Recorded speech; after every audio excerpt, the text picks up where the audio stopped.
Que Dios los bendiga, amados hermanos. Muy buenos días, amada iglesia Torre Fuerte. Un saludo especial para también mis hermanos que están conectados desde sus hogares o de cualquier lugar, tal vez del Perú y del mundo. Que el Señor los bendiga. En esta mañana vamos a dirigirnos a la palabra de Dios. Qué hermoso es alabar su nombre. Siempre las alabanzas nos vuelven a ubicar en el lugar correcto. Nos vuelven a poner en el lugar a nosotros como adoradores y al Señor que está sentado en su trono de gloria y recibiendo toda alabanza y todo honor que Él merece. Amén. En esta mañana vamos a tratar un tema que yo he titulado ¿Cómo identificar la voluntad de Dios?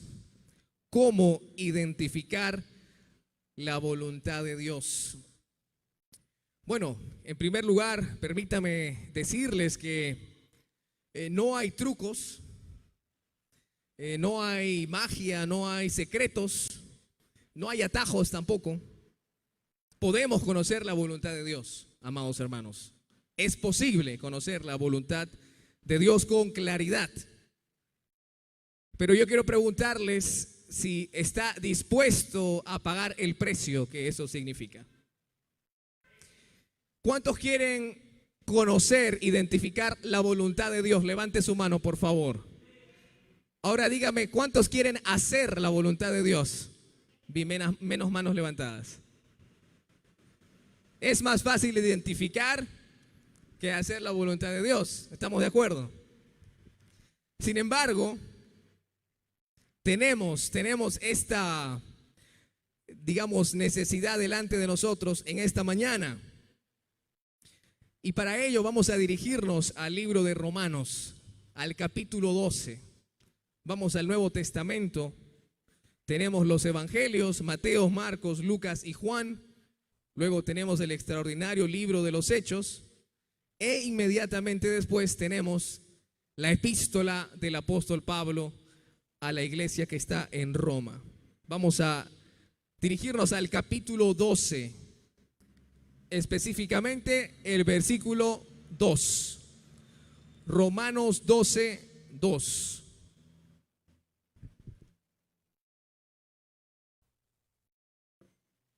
Si tiene el versículo, por favor, diga un amén fuerte. Leamos juntos, Romanos 12, 2. No os conforméis a este siglo, sino transformaos por medio de la renovación de vuestro entendimiento, para que comprobéis cuál sea la buena voluntad de Dios, agradable y perfecta. Oremos brevemente.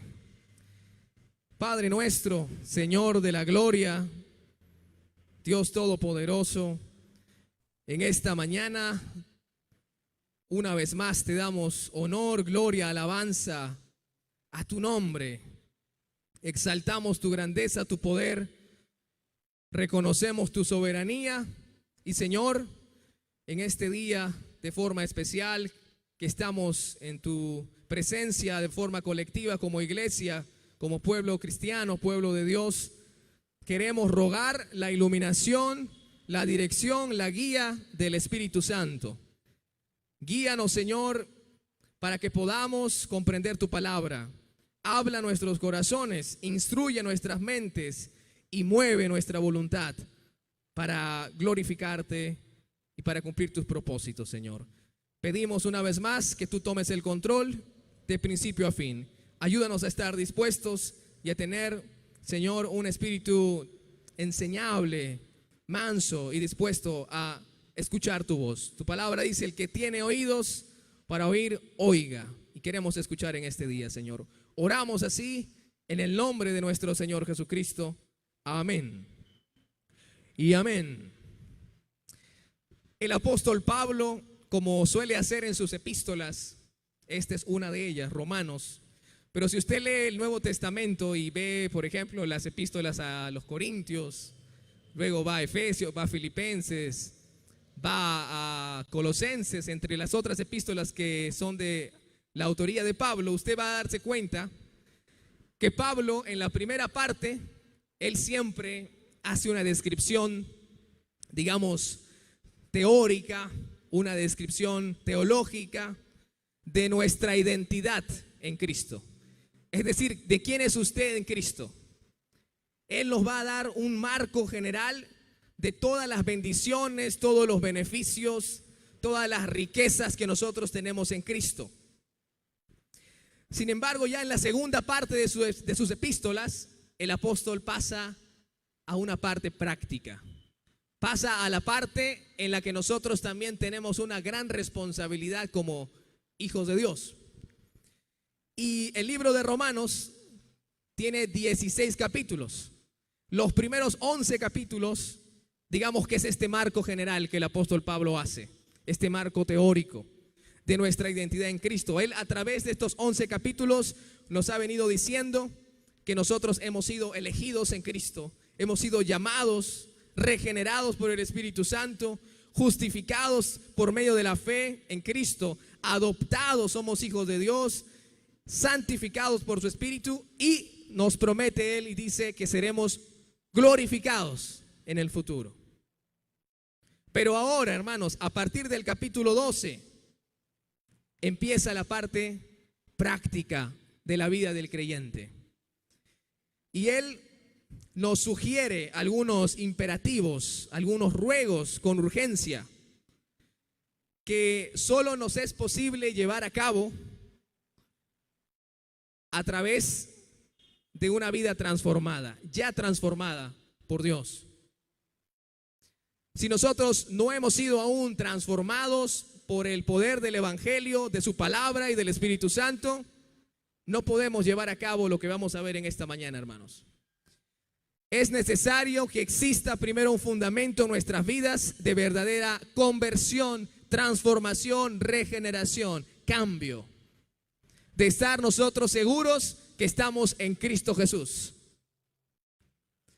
Y el apóstol Pablo nos habla de la voluntad de Dios. Y en esta mañana, como he dicho, he titulado yo este tema, ¿cómo identificar la voluntad de Dios? Quiero presentarle 2 pasos para identificar la voluntad de Dios. 2 pasos para identificar la voluntad de Dios.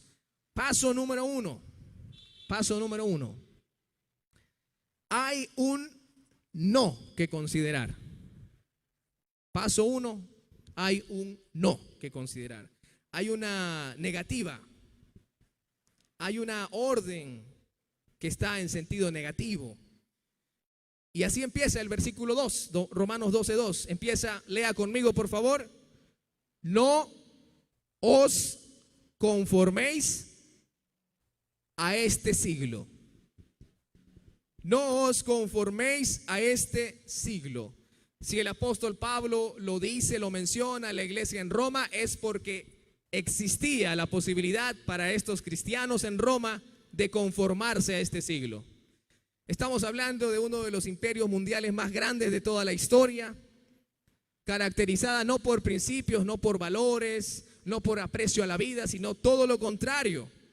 Roma, un imperio sumergido en la inmoralidad, en el pecado, en la maldad, en la idolatría. Podemos decir que no muy diferente en nuestro mundo actual. Ese es el contexto al que Pablo escribe, al que Pablo dirige esta epístola, a una iglesia como nosotros, un grupo de creyentes en medio de toda esta sociedad maligna y perversa. Por tanto, existía esa posibilidad de que ellos se conformasen a este siglo, como dice. Y si bien a nosotros no nos gusta mucho escuchar los nos, a nadie le gusta que le digan que no. Si usted quiere almorzar hoy, hermano, sin ánimo de despertarle el apetito, por supuesto, no sé, un arroz con pollo, por ejemplo, ¿no? Se le dice a su esposa, quiero un arroz con pollo. No creo que usted se sienta contento si le dice que no. Se sentiría mejor si escuchase un sí, ¿no es así? Pero Pablo aquí nos presenta un no, que no siempre es agradable, pero Dios nos hace mucho bien cuando nos dice no. Esos no divinos, esos no de Dios, puede que sean las negativas más sabias y bondadosas que nuestros oídos podrían escuchar alguna vez. En esta oportunidad el Señor nos dice: no os conforméis a este siglo. ¿Y qué significa conformarse? Bueno, la palabra conformarse viene de la palabra griega susematizeste, que significa sistematizarse, es decir, hacerse parte del sistema, adaptarse, acomodarse, seguir la tendencia, la moda, seguir el patrón.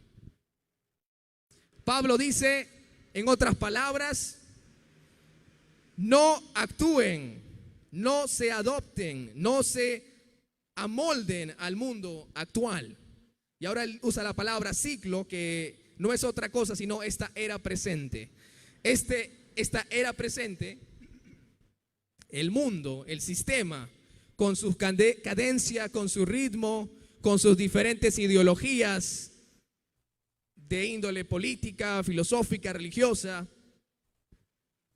Pablo dice: no se adopten, no se adapten, no se sistematicen a esta corriente actual.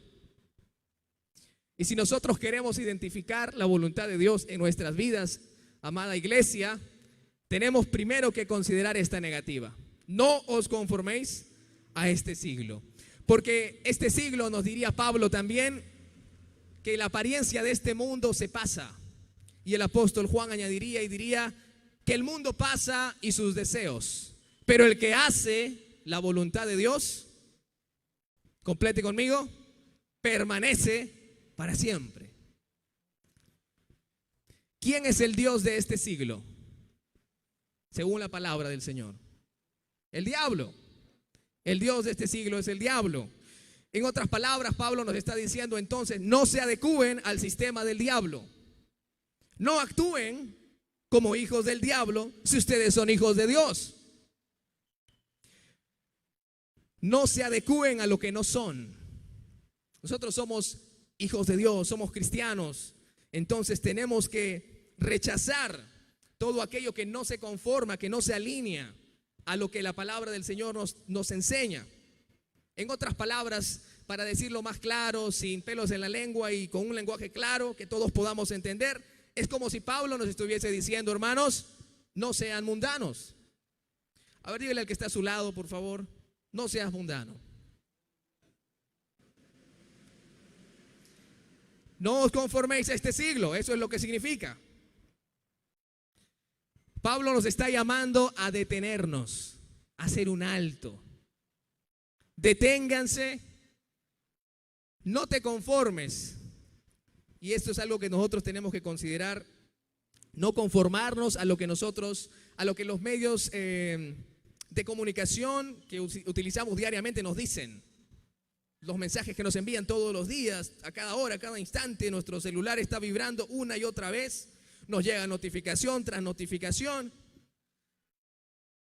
Y nosotros no tenemos que conformarnos, hermanos, a lo que pueda decirnos Instagram, TikTok o lo que Netflix nos pueda indicar como bueno, como estándar, como lo que debería ser. Pablo dice: no te conformes a este mundo que es antimatrimonio, antifamilia, antidios, antiverdad, antisantidad. Decía un predicador, un maestro antiguo del siglo III llamado Tertuliano: el mundo es de Dios, pero el mundano es del diablo. Conformarse a este mundo es vivir sin la perspectiva de la eternidad. Es pensar solo en lo terrenal. Pensar que no habrá un cielo, no habrá un infierno. Pensar que no habrá un juicio y que no habrá uno que está sentado sobre su trono, preparado ya con el día y la hora en el que será el día del Señor, en el que Él vendrá a juzgar a vivos y muertos. Conformarse a este mundo es vivir sin esta perspectiva de que habrá una condenación y que habrá salvación. Conformarse a este mundo es vivir para el ahora, vivir por los sentidos y poner en el centro de la voluntad, ponernos en el centro de la voluntad de la carne, de los malos deseos. Si usted lee Romanos desde el capítulo 1, va a encontrar una descripción asombrosa de la degradación del ser humano. Pablo lo que hace al principio de la epístola a los romanos es arrinconar al ser humano y decirle, a través de una serie de argumentos, concluir y decir: por cuanto todos pecaron y están destituidos de la gloria de Dios. Esa es la conclusión a la que el apóstol llega después de hacer una descripción de cómo nosotros como seres humanos nos comportamos. Y la iglesia que está en Roma conoce y entiende muy bien cómo es esto, porque lo podía ver en su día a día, como hoy nosotros también, de forma paralela, podemos observar nuestra realidad, el mundo en el que vivimos hoy. Dice un comentador bíblico lo siguiente: vive loca y neciamente el que pasa la existencia pecando contra Dios, porque al pecar contra su hacedor perjudica su propia alma, ama la muerte y se remunera mal a sí mismo. Les pregunto, hermanos, entonces, hasta este punto, ¿qué es aquello que nosotros no debemos hacer si queremos identificar la voluntad de Dios? No os conforméis a este siglo. Él te ha elegido, te ha llamado, te ha regenerado, te ha justificado, te ha adoptado, te ha santificado y te va a glorificar. Por lo tanto, no te conformes a este siglo. Pablo al inicio, si retrocedemos un versículo en el mismo capítulo 12, él nos pone el fundamento sobre el cual nosotros debemos obedecer estas órdenes. Él dice, verso 1, por lo tanto, hermanos, tomando en cuenta la misericordia de Dios, les ruego. Es que el motivo más grande para que nosotros no nos conformemos a este mundo no es temor al castigo, no es temor a las consecuencias, sino es la misericordia de Dios que hemos experimentado, que hemos degustado. Dice el Señor, venid y ved, gustad que el Señor es bueno. Venid y todos los que están sedientos, tomad del agua de la vida gratuitamente. Todos los que nosotros hemos experimentado el perdón de Dios, no necesitamos simplemente que nos digan, va a pasar esto si no te portas bien. No, yo tengo que ver atrás y tengo que ver que hay una cruz gloriosa en la que ha muerto mi Salvador, en la que me ha mostrado cuánto me ama, en el que ha pagado el precio absoluto, completo por mis pecados, y en la cual Él dijo, consumado es. Esa cruz para mí es la muestra mayor, más grande de amor verdadero, y es suficiente para que yo hoy pueda tener toda la disposición de decir, no me voy a conformar a este mundo. ¿Cuántos dicen amén? La obra de Cristo, el sacrificio de Cristo es suficiente. Su persona, hermanos. No hay otro nombre dado a los hombres en el que podamos ser salvos. Yo soy el camino, la verdad y la vida. Nadie viene al Padre si no es por mí. Él es el pan de vida que descendió del cielo. Él es la luz del mundo. Él es el buen pastor. Él es la puerta por la cual entran las ovejas. Él es la vid verdadera. Él es el gran yo soy. Él es el único Salvador. Eso es suficiente para que nosotros, como Pablo dice, tomando en cuenta la misericordia de Dios en Cristo, podamos decir y tener la resolución firme de decir, no me voy a conformar a este mundo, a este siglo. Ese es el primer paso. ¿Cuál será el segundo paso para identificar la voluntad de Dios? Paso número 2. Hay una orden que obedecer. Hay una orden que obedecer. Esta orden, este ruego de Pablo ya no está en sentido negativo, sino ahora en sentido positivo. Dice la segunda parte del verso 2, sino transformaos por medio de la renovación de vuestro entendimiento. Pero Pablo, diríamos nosotros, un momento, ya hemos sido transformados en Cristo. Incluso en el versículo 7 del capítulo 1 de Romanos, Pablo llama santos a la iglesia que está en Roma. ¿Cómo es entonces Pablo que tenemos que ser transformados y ya hemos sido transformados? Pablo respondería y diría, sí, tu transformación ya ha sido iniciada en Cristo, pero debes seguir siendo transformado por el Espíritu Santo hasta nuestra glorificación. La palabra transformados procede, amados hermanos, del griego metamorfosute, de donde deriva la palabra.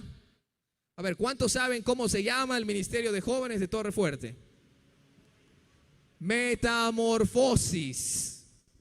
Un saludo para todos los jóvenes de la iglesia.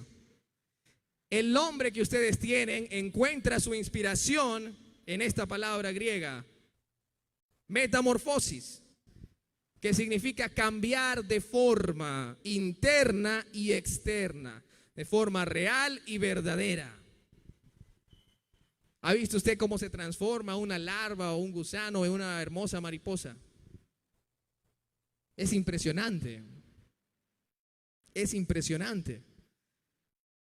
Lo que Pablo nos está diciendo es que en nuestra vida, les había dicho que esta es la sección de la parte práctica de la vida cristiana, en nuestra vida práctica, diaria, cotidiana, en nuestras actividades del día a día, tenemos que mostrar una transformación.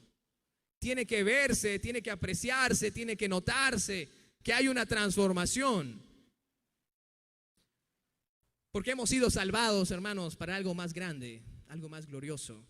No este mundo que es pasajero, que tiene apariencia de bueno o de atractivo, pero el mundo pasa y sus deseos, dice Juan. Sino que hemos sido salvados para ser personas nuevas, para mostrar una nueva identidad, pero no de forma solamente superficial, ¿no? Es decir, no es que voy a mostrar una faceta que en realidad no tengo o una careta, sino que lo que Pablo está hablando es de una transformación verdadera. Y es lo que el Señor quiere para nosotros, hermanos. ¿O no querrá Dios que seamos transformados verdaderamente? Yo creo que sí. Es su voluntad que seamos transformados. Él habla por eso de esta metamorfosis a través del apóstol Pablo. Y hermanos, no nos quedemos entonces tomando la ilustración de la mariposa siendo un gusano todas nuestras vidas, que se arrastra, sino que pasemos de ser un gusano a una creación de Dios hermosamente transformada. Cual insecto que no necesita arrastrarse más, sino que puede volar y ver con mejor perspectiva la realidad de las cosas. Esa es lo que el Señor nos está diciendo aquí en esta segunda parte del versículo 2. Y tenemos que considerar áreas en nuestra vida en las que debería verse esta transformación. Cuando comemos, por ejemplo, debemos dar honor a Cristo. Cuando conversamos, debemos dar honor a Cristo.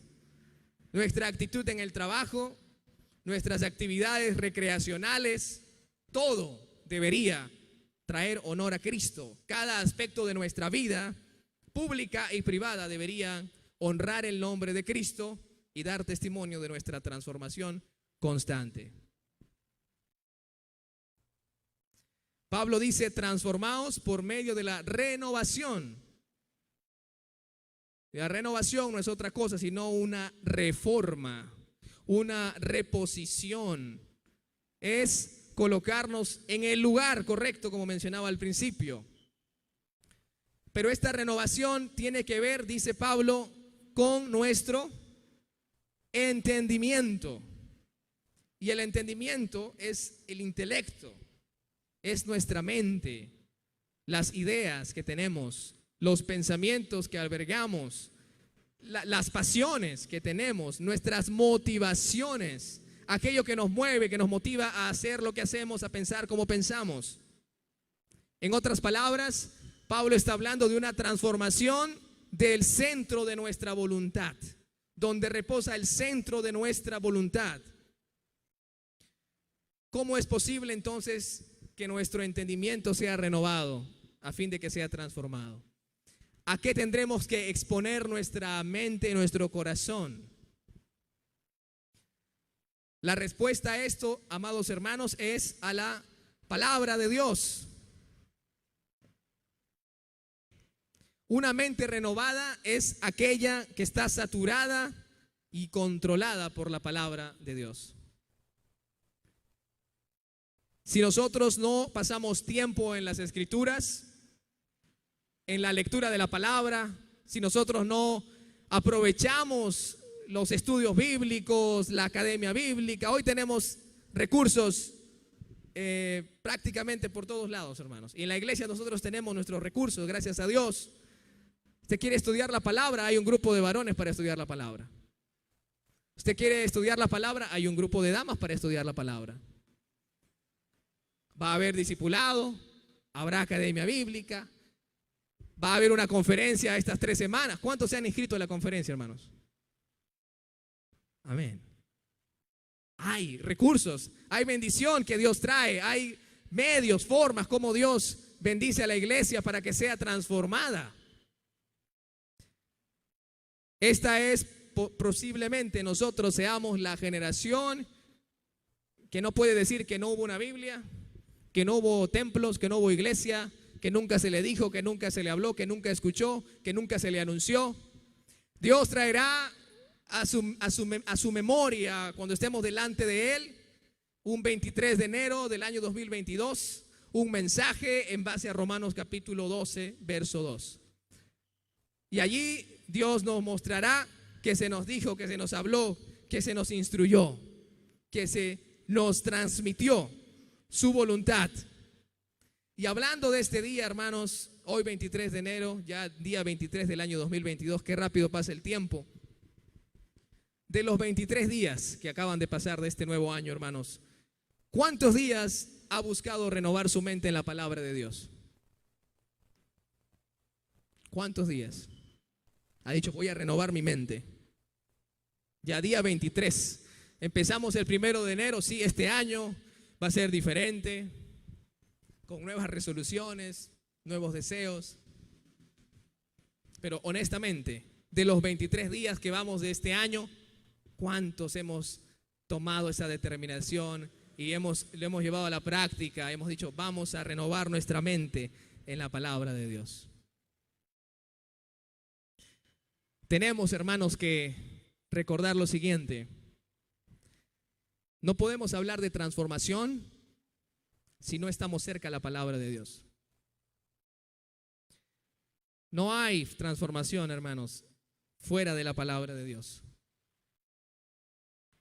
El fundamento apostólico de la que habla Pablo, por ejemplo, es el mensaje de Jesucristo. Es el mensaje de su palabra. Sacamos este fundamento de nuestra vida, de la iglesia, no tenemos dónde poner nuestros pies de forma firme. Queremos vivir vidas que agradan a Dios, sacamos la palabra, no va a ser posible. Tenemos que pararnos nosotros en el fundamento de la palabra de Dios, para que podamos ser transformados, para que nuestra mente sea renovada. Y finalmente, hermanos, tenemos un resultado. Yo inicié preguntando, es el título de este mensaje, ¿cómo identificar la voluntad de Dios? Bueno, número 3, ¿cómo identificar la voluntad de Dios? Hay un resultado, una promesa verdadera con distintivos verificables. Hay un resultado, hermanos. Usted puede saber cómo identificar la voluntad de Dios. Dice la última parte del verso 2, para que comprobéis cuál sea la buena voluntad de Dios, agradable y perfecta.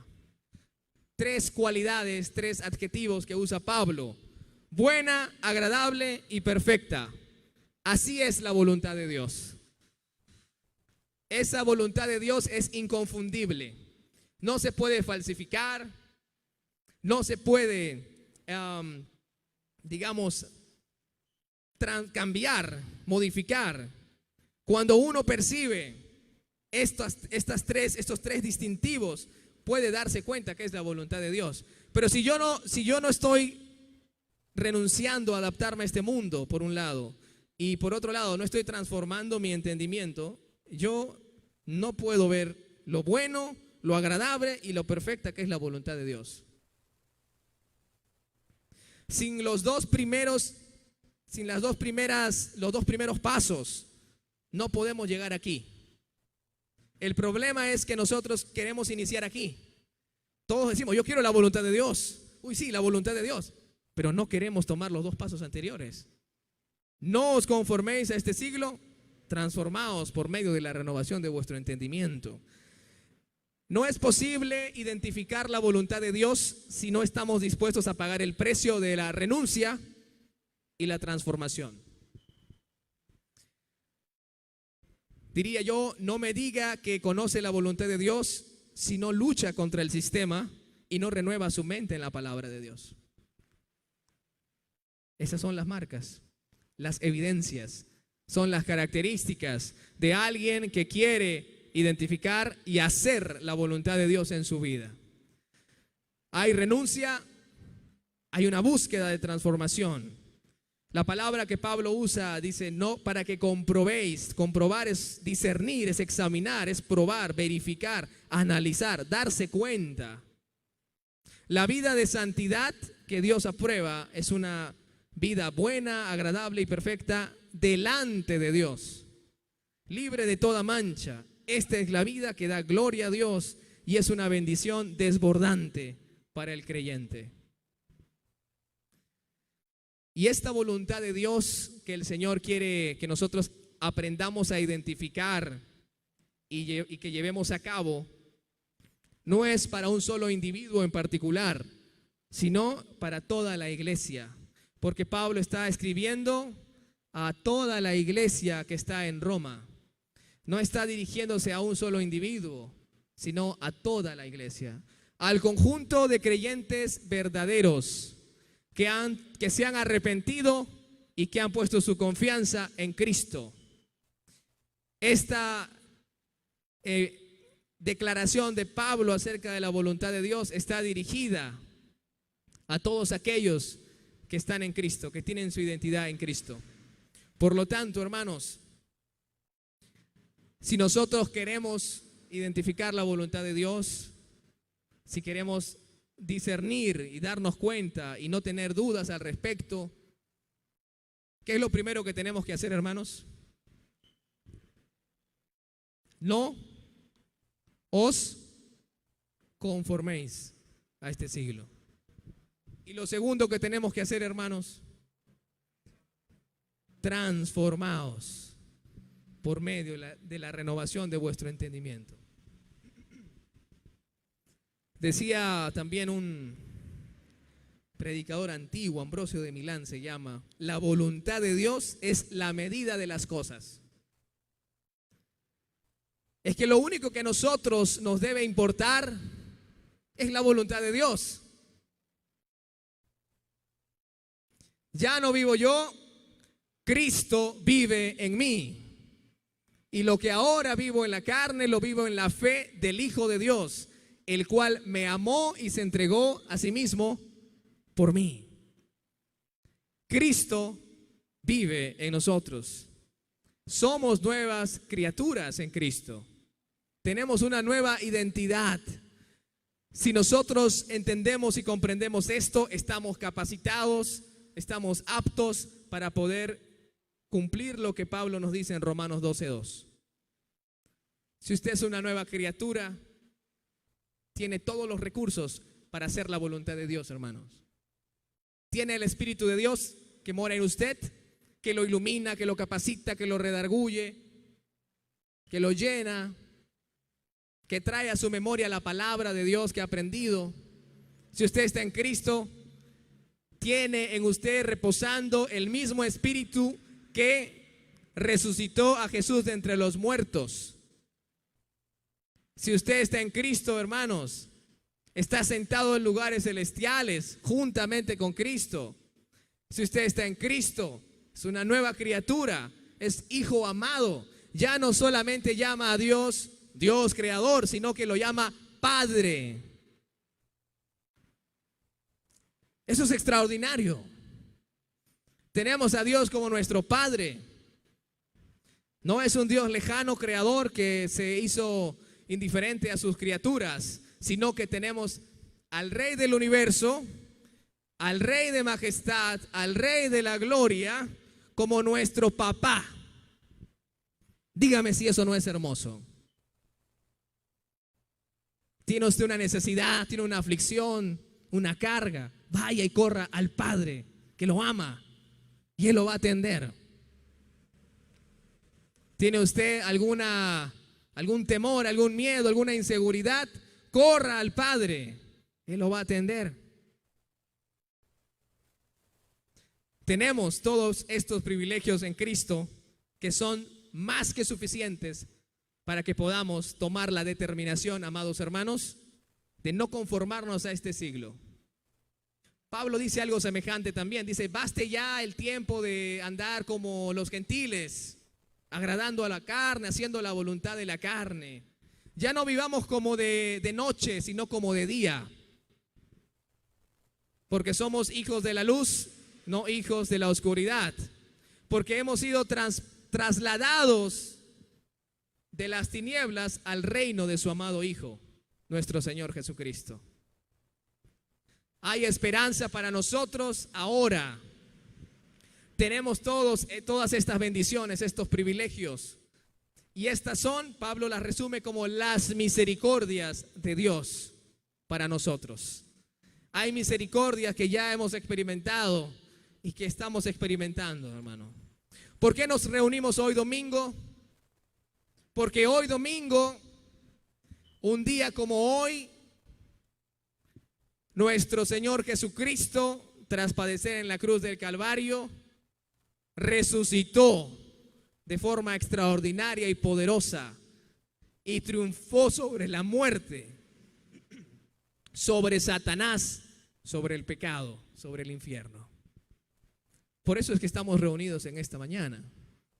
El sentido de la iglesia hoy aquí presente, escuchando el mensaje de la palabra de Dios, es que nuestro Señor resucitó de entre los muertos. Y el Señor a quien nosotros dirigimos nuestras palabras, nuestra alabanza, está vivo, hermanos. Nosotros no somos una religión muerta. Nosotros alabamos, adoramos, cantamos y predicamos la palabra de Cristo de la gloria, que vive y vive para siempre. Nuestra fe no es una fe muerta, es una fe viva. La razón de nuestra existencia, por lo tanto, hermanos, debe ser la de vivir como un sacrificio vivo, agradable, santo, agradable a Dios, que es vuestro culto racional, dice Pablo en el versículo 1.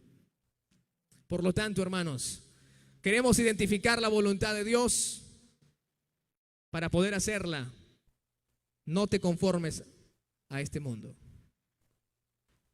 y déjate ser transformado por la palabra de Dios, por el Espíritu Santo. Que el Señor nos ayude, que el Señor nos dé esa disposición de corazón, hermanos. ¿Cuántos quieren hacer la voluntad de Dios? Amén. Vamos a pedirle al Señor entonces que selle esta palabra en nuestros corazones, de tal manera que sea una realidad en nuestras vidas. Amén. Quiero invitarlo a que se ponga de pie, por favor.